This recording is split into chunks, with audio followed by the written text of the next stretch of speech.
Olá, eu sou o Diomar Fontoura e sejam todos bem-vindos ao meu canal. Hoje, para mais um estudo da Palavra de Deus. O texto está no segundo livro de Reis, capítulo 2, verso 1 em diante. Quando o Senhor levou Elias aos céus num redemoinho, aconteceu o seguinte: Elias e Eliseu saíram de Gilgal. E no caminho disse-lhe Elias: Fique aqui, pois o Senhor me enviou a Betel. Eliseu, porém, disse: Juro pelo nome do Senhor e por tua vida, que não te deixarei ir só. Então foram a Betel. Em Betel, os discípulos dos profetas foram falar com Eliseu e perguntaram: Você sabe que hoje o Senhor vai levar para os céus o seu mestre, separando-o de você?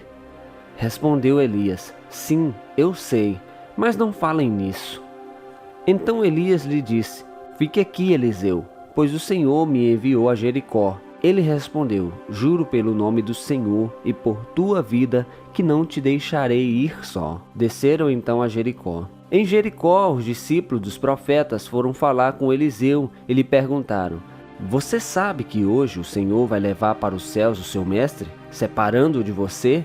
Respondeu Eliseu: Sim, eu sei, mas não falem nisso. Em seguida, Elias lhe disse: Fique aqui, pois o Senhor me enviou ao rio Jordão.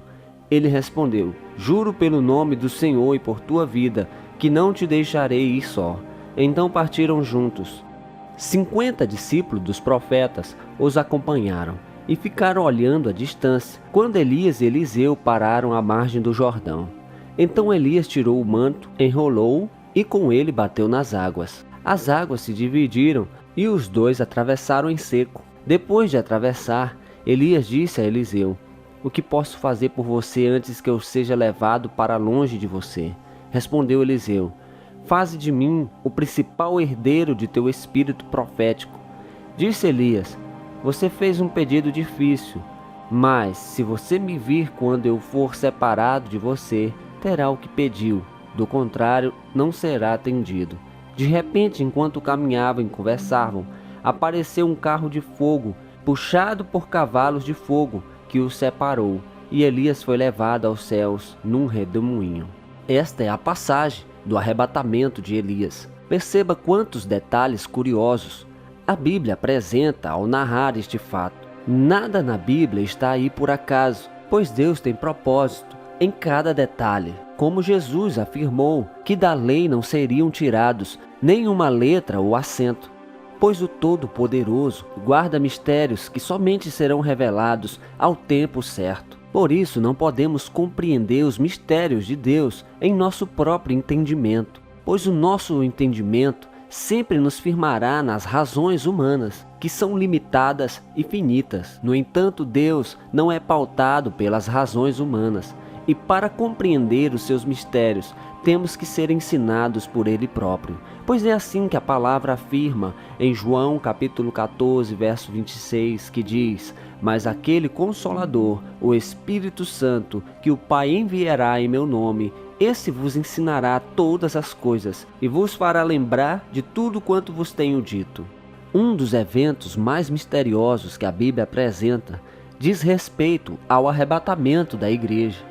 Este porque ainda não ocorreu, por isso é disputado entre muitos que tentam prever como este evento se desenrolará.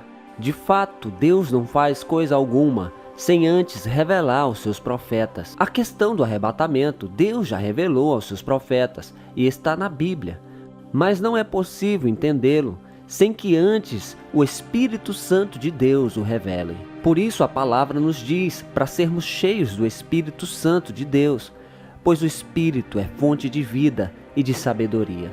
Veja o arrebatamento de Elias. Perceba que ele representa o arrebatamento da igreja. E 3 coisas que ali vão acontecer estão ali porque o Espírito Santo os levou a fazê-las. Veja que isto também terá que estar presente na vida da igreja antes do arrebatamento. O texto nos revela que eles sabiam o que iria acontecer. Os discípulos dos profetas sabiam o que ia acontecer. Elias sabia o que ia acontecer. Eliseu sabia o que ia acontecer, pois o arrebatamento de Elias já estava revelado para eles. Assim como para nós hoje, não é segredo que o arrebatamento da igreja acontecerá. Mas quando vai chegando o dia do arrebatamento, o Espírito de Deus direciona Elias a 3 lugares.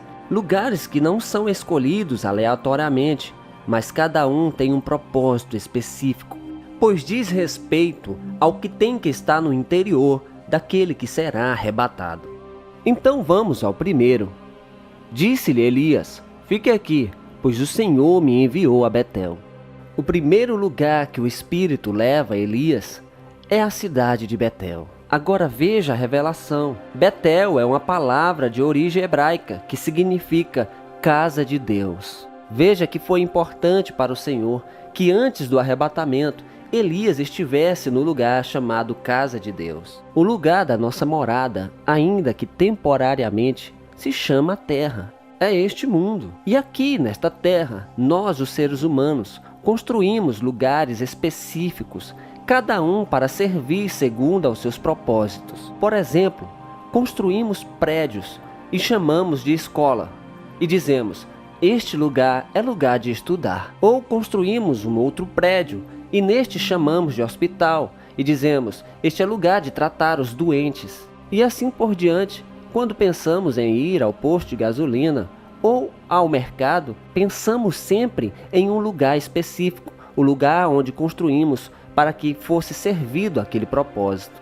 E será que não seria assim também a respeito da casa de Deus? Veja que não me refiro à igreja, pois a igreja somos nós, mas sim ao lugar que é chamado a casa de oração, conforme está em Isaías capítulo 56, verso 7. Porque a minha casa será chamada casa de oração para todos os povos. Elias foi levado ao lugar chamado casa de Deus antes do arrebatamento. E será da mesma forma no arrebatamento da igreja.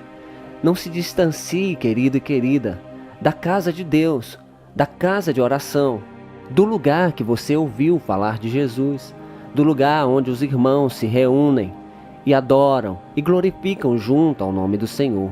As orações que são feitas naquele lugar são atendidas e ouvidas por Deus, porque a minha casa, diz a palavra, será chamada casa de oração. E se Deus diz isso, é porque Ele vai ouvir as orações que são feitas na casa que foi dedicada a Ele.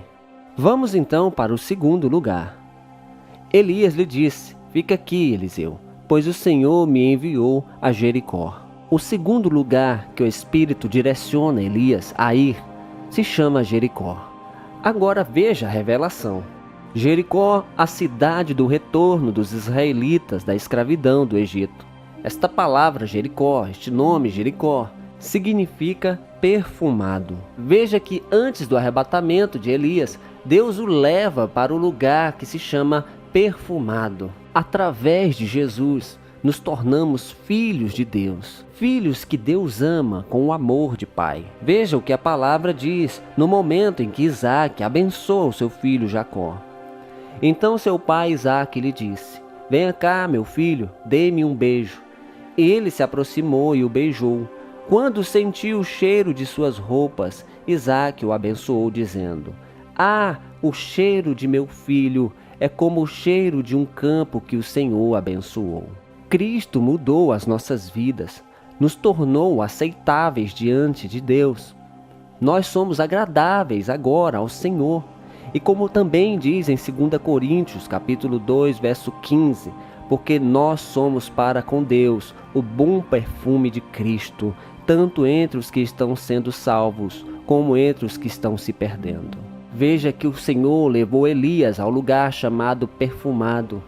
Isso porque nós temos que estar perfumados com a essência de Cristo antes do arrebatamento. O arrebatamento da igreja está chegando, queridos. Por isso, sejam, em nome de Jesus, este perfume suave, que é agradável diante de Deus, que perfuma as nações com a essência de Jesus Cristo. Então vamos para o terceiro lugar. Elias lhe disse: fique aqui, pois o Senhor me enviou ao rio Jordão. O Espírito Santo então direciona Elias ao rio Jordão. E este, após atravessá-lo, será o lugar do arrebatamento. Veja então a revelação. A palavra Jordão, o nome Jordão, surge do hebraico, com uma palavra que significa descer, correr, fluir. É tudo sobre o que ele realmente é, um rio, pois a água corre, a água flui, a água desce no sentido da correnteza. Então, antes do arrebatamento de Elias, Deus leva ele para um rio, Deus leva ele para a água. E a água é símbolo de vida, de purificação, de limpeza. Em Apocalipse capítulo 22, no verso 1, a palavra diz: Então o anjo me mostrou o rio da água da vida, brilhante como cristal, que sai do trono de Deus e do Cordeiro. Perceba que o rio flui a partir do trono de Deus e do Cordeiro.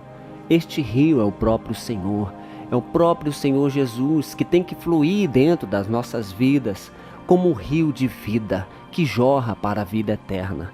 Era a respeito disso que Jesus falava à mulher samaritana: se você me pedisse água, era eu que te daria uma água que jorraria dentro de você, uma fonte de vida eterna. Este rio precisa estar fluindo dentro de nós. Por isso Deus leva Elias a este lugar chamado Jordão.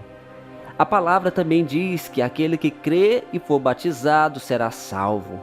Por isso a importância, queridos, de estarmos em concordância com a palavra de Deus, pois essas três coisas não podem se apartar da vida daqueles que pertencem ao Senhor. Por isso sejamos obedientes à palavra de Deus, que possamos vivê-la e guardá-la em nossos corações, pois assim certamente, assim como foi feito com Elias, também será feito conosco. O Espírito Santo nos conduzirá ao dia perfeito, ao dia do encontro com o Senhor nos ares, ao dia do arrebatamento. Isto vale para todos. Que a graça poderosa do nosso Deus esteja sobre a sua vida hoje e para sempre. Amém.